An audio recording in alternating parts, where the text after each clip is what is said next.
श्री स्वामी समर्थ मित्रांनो, एका गावात एक कष्टाळू शेतकरी राहत होता. त्यांच्या छोट्याशा संसारात त्यांची पत्नी आणि एक लहानसा मुलगा होता. आयुष्य सुखाने चाललेलं होतं, पण नियतीला काही वेगळंच मंजूर होते. काही वर्षाने अचानक त्यांच्या पत्नीचं निधन झालं. त्यावेळी त्यांचा मुलगा अवघ्या 10 वर्षाचा होता. आईच्या मायेची सावली हरपल्याने त्या बालकाचे बालपण दुःखाच्या छायेत गेले. काळ पुढे सरकत राहिला. मुलांच्या संगोपनासाठी आणि संसाराचा गाडा चालवण्यासाठी शेतकऱ्याचे दुसरे लग्न केले. काही वर्षाने दुसऱ्या पत्नीला ही एक मुलगा झाला, पण दुर्दैवाने नियतीचे पुन्हा त्याच्यावर घाव घातला. दुसऱ्या पत्नीचाही अकाली मृत्यू झाला. अशा रीतीने दोन्ही मुलांच्या डोक्यावरून आईचं छत्र हरपलं. वर्ष उलटत गेलं. मोठा मुलगा उपवर झाला तेव्हा शेतकऱ्याच्या त्यांचे लग्न मोठ्या थाटामाटात लावून दिलं. पण त्यानंतर फार काळ तो स्वतःही जिवंत राहिला नाही. एके दिवशी दोन्ही मुलांच्या डोक्यावरचे वडिलांचे छत्रही नाहीसे झाले. आता घरात फक्त 2 भाऊ आणि मोठ्या भावाची पत्नी एवढेच उरले होते. सुरुवातीला दोघे भाऊ प्रेमाने, आपुलकीने आणि एकमेकाचा आधार बनून राहत होते. पण काळाने पुन्हा एक नवे संकट उभे केले. एके दिवशी धाकट्या भावाची तब्येत बिघडू लागली. सुरुवातीला साधा आजार वाटणारी ती व्याधी दिवसेंदिवस वाढतच गेली.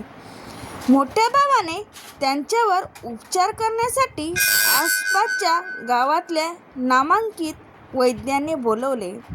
औषध, जडीबुटी उपचार जे शक्य होते ते सर्व केले गेले, पण काही उपाय झाला नाही. उलट धाकट्या भावाची प्रकृती अधिकच खालवत गेली. त्यांच्या उपचारासाठी भरमसाठ पैसा खर्च होऊ लागला. दिवसेंदिवस संपत्ती कमी होत होती. अशा वेळी मोठ्या भावाच्या मनात लोभाचा काळा सर्प फुटकारू लागला. एका रात्री तो आपल्या पत्नीशी हळू आवाजात म्हणाला, जर हा धाकटा भाऊ मरण पावला तर त्यांच्या उपचारासाठी पैसा खर्च करावा लागणार नाही आणि वडील पोटची संपत्तीला अर्धा वाटाही द्यावा लागणार नाही. त्यांच्या शब्दात मायापेक्षा स्वार्थ जास्त होता. ते ऐकून त्यांची पत्नी कपटी हसली आणि ती म्हणाली, मग एकच मार्ग आहे. एखाद्या लोभी वैद्याला पैसे देऊन औषधाऐवजी विष द्यायला सांगूया. कोणीही संशय घेणार नाही. सगळ्यांना वाटलेल की तो आधीपासूनच आजारी होता आणि आजारानेच त्याचा मृत्यू झाला. त्या स्त्रीच्या मनात दयाचा अंशही नव्हता.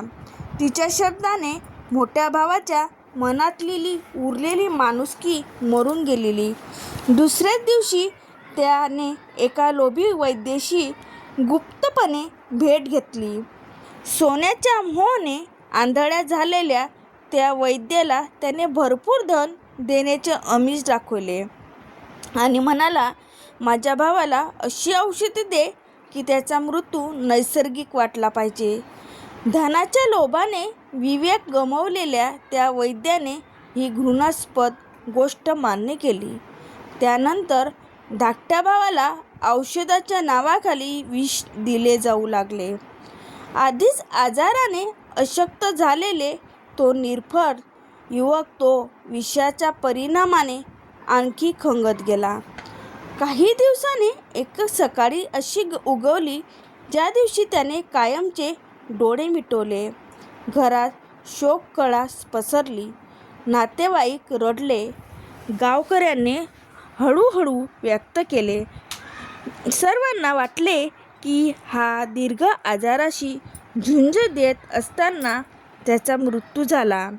पण त्या दुःखाच्या वातावरणामागे 2 चेहरे असे होते की की त्यांच्या मनात शोक नव्हता, तर आनंदाचे नर्तन सुरू होते. मोठा भाऊ आणि त्यांची पत्नी त्यांना वाटत होते की त्यांच्या मार्गातली सर्वात मोठा अडथळा दूर झाला आहे. आता संपूर्ण शेती, संपूर्ण घर आणि सर्व संपत्ती फक्त त्यांचीच होती. धाकट्या भावाचे अंत्यसंस्कार मोठ्या विधिवत रीतीने करण्यात आले. चिंता जडत होती, धूर आकाशात विरत होता, पण त्या धुरासोबत एक निरपराध जीवाचा विश्वास, भावाची नात्याची पवित्रता आणि माणुसकीही जणू राख होत होती. लोभाच्या आगीत जिंकलेली संपत्ती त्यांच्या हातात आली खरी, पण नियतीच्या न्यायालयात त्यांची पापाची नोंदही त्यांची क्षणी झाली होती. कारण जगाची नजर फसवता येते, पण कर्माचा हिशोब कधीच फसत नाही. काळ आपल्या गतीने पुढे सरकत राहिला.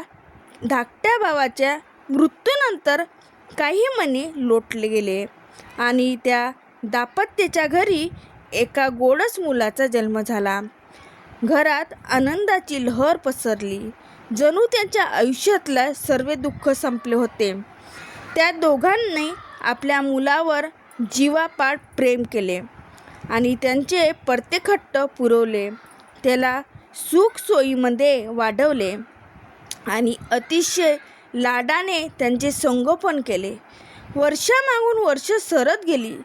लहानग्या मुलाच्या रूपांतर एका देखण्या तरुणात झाले. योग्य वेळ येताच आईवडिलांची त्यांचे लग्नही मोठ्या थाटामाटात लावून दिले. घरात पुन्हा आनंदाने वातावरण निर्माण झाले. सर्व काही सुरळीत चाललेलं आहे असं वाटत असताना नियतीने एक अनपेक्षित वळण घेतले. लग्नाला काही दिवसही उलटले नव्हते, तोच तो तरुणाची तब्येत बिघडू लागली. सुरुवातीला साधा आजार वाटणारी ती व्याधी दिवसेंदिवस गंभीर होत गेली. आईवडिलांनी त्यांच्यावर उपचार करण्यासाठी दूरदूरच्या गावातून नामांकित वैद्यांनी बोलवले. ज्याने जेवढे धन मागितले तेवढे त्याने आनंदाने दिले. त्यांना फक्त एकच गोष्ट हवी होती की त्यांचा मुलगा पुन्हा पूर्वीसारखा निरोगी व्हावा. मुलांच्या उपचारासाठी त्याने पैशाची कोणतीही पर्वा केली नाही. वडीलपोरची संपत्तीचा मोठा भाग विकला गेला, शेतजमीन विकल्या गेल्या, घरातले दागिने गहाण ठेवले गेले, पण नियती जणू काही वेगळाच हिशोब पूर्ण करत होती.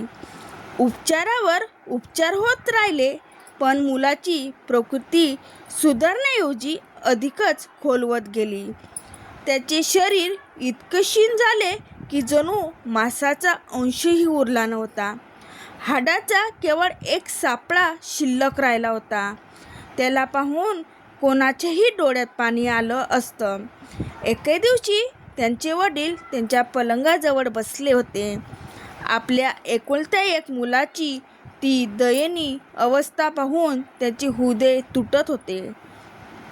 ते न बोलता त्यांच्याकडे एकटक पाहत बसले होते. अचानक तो तरुण मंद स्वरात म्हणाला, दादा, आपल्या सगळा हिशोब तर पूर्ण झाला आहे. आता फक्त लाकडाचा हिशोब बाकी आहे. त्यांची तयारी करून ठेवा. हे शब्द ऐकताच त्यांचे वडील दचकले. त्यांना वाटले दीर्घ आजारपणामुळे मुलांचे मानसिक संतुलन बिघडले आहे. ते त्यांच्या डोक्यावरून हात फिरत म्हणाले, बेटा, काय बोलतोस तू? मी तुझा बाप आहे, भाऊ नाही. त्यावर त्या तरुणाच्या ओठावर एक वेदनादायी स्मित उमटले. तो शांतपणे म्हणाला, नाही दादा, तुम्ही विसरलात, पण मी विसरलो नाही. मी तुमचाच धाकटा भाऊ आहे, ज्याला तुम्ही आणि वहिनीने संपत्तीचे मोह पायी विष देऊन मारलं होते.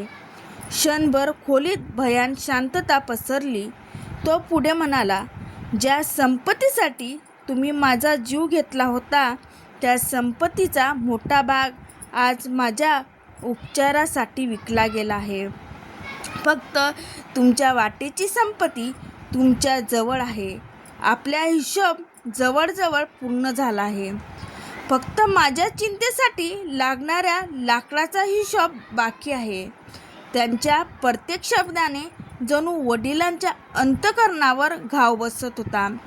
तो पुढे म्हणाला, त्या जन्मी तुम्ही मला संपत्तीसाठी मृत्यू दिला होता आणि या जन्मी मी तुमच्या घरात पुत्र म्हणून जन्म घेऊन तीच संपत्ती माझ्या उपचाराच्या निमित्ताने परत घेतली आहे. आता आपला हिशोब चुकता झाला आहे. हे ऐकताच त्या माणसाच्या अंगावर काटा आला. त्यांच्या डोळ्यासमोर भूतकाळातले सर्व घटना जिवंत झाले. लोभ, विश्वासघात, विष आणि एक निरपराध भावाचा मृत्यू. हे शब्द ऐकताच ते वृद्ध वडिलांच्या हृदयाचा बाण फुटला. तो मोठ्याने रडू लागला. पश्चातापाच्या जोरांनी त्यांच्या अंतरंग जळत होते. अश्रूने भरलेल्या डोळ्यांनी ते म्हणाले, बाळा, माझ्या पप्पांनी माझे संपूर्ण कुळाचा नाश केला. मी जे कर्म केले होते त्यांचेच फळ आज माझ्या पदरात पडले आहे. पण तुझ्या पत्नीचा काय दोष आहे? त्या बिचारीने कोणते पाप केले होते आणि तिला संपूर्ण आयुष्य विधवा म्हणून जगावं लागले? तिच्या आयुष्यातले सर्व आनंद हिरावून घेतले जातील. तिच्याशी आता कोण लग्न करणार? मित्रांनो, त्या काळातली समाजव्यवस्था आजच्यापेक्षा खूप वेगळी होती.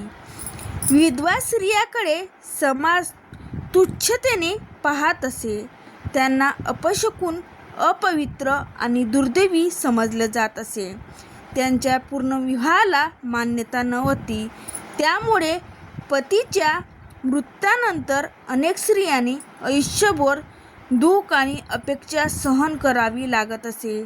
वडिलांचे बोलणे ऐकून तो तरुण शांतपणे म्हणाला, दादा, मला एक गोष्ट सांगा, त्या वैद्याचे काय झालं ज्याने धनाच्या मोहापायी मला विष दिले होते? वडील क्षणभर विचारात पडले आणि म्हणाला, तो वैद्य तुझ्या मृत्यूनंतर अवघ्या 3 वर्षात त्यांचा मृत्यू झाला होता.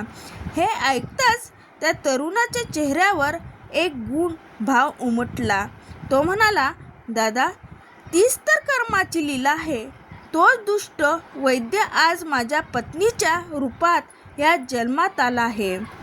त्या व्यक्तीच्या धनाच्या लोभासाठी माझ्या मृत्यूत सहभाग घेतला होता.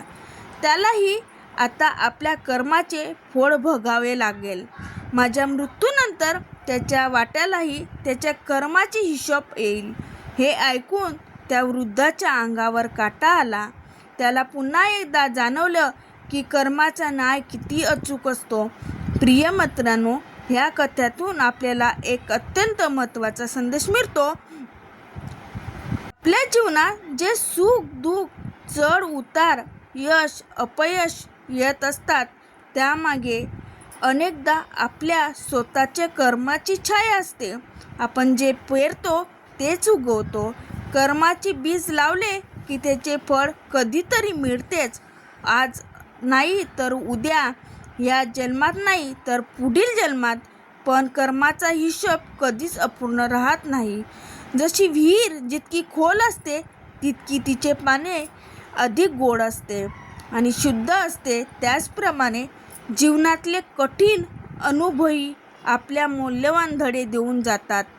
जीवनातले प्रत्येक प्रश्नाचे उत्तर आणि प्रत्येक समस्येचा मार्ग आपल्या आचरणात, आपल्या विचारात आणि आपल्या कर्मात दडलेला असतो. म्हणून कोणतेही कर्म करण्यापूर्वी शांतपणे विचार करा. आपल्या कृतीचे परिणाम काय असतील त्याचे नीट विचार करा. सदैव सत्य, दया आणि सदाचाराचा मार्ग निवडा. असे कोणतेही कर्म करू नका ज्यामुळे भविष्यात स्वतःलाच दुःख, पश्चाताप किंवा वेदना सहन करावा लागतील. कथा ऐकल्याबद्दल मनपूर्वक धन्यवाद. पुन्हा भेटूया आपल्या व्हिडिओमध्ये एक नव्या कथेसह आणि जीवनाला दिशा देणाऱ्या एक नव्या धड्यासह. तोपर्यंत आनंदी राहा, निरोगी राहा आणि सदैव चांगल्या कर्माच्या वाट्यावर चालत राहा. श्री स्वामी समर्थ.